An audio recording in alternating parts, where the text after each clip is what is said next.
Hello, this is Oleg with OpenBOM. In my short video today, I'm going to introduce you to the new features of OpenBOM for Solidworks.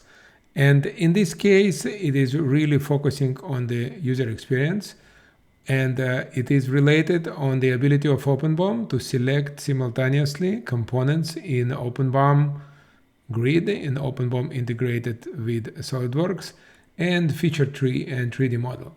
So what you can have now is that selection of the component in the BOM will automatically lead to selection of the components in feature tree, and selection of component in feature tree will allow you to select automatically components in OpenBOM. The same will work also for 3D model selections. So I think it's really cool.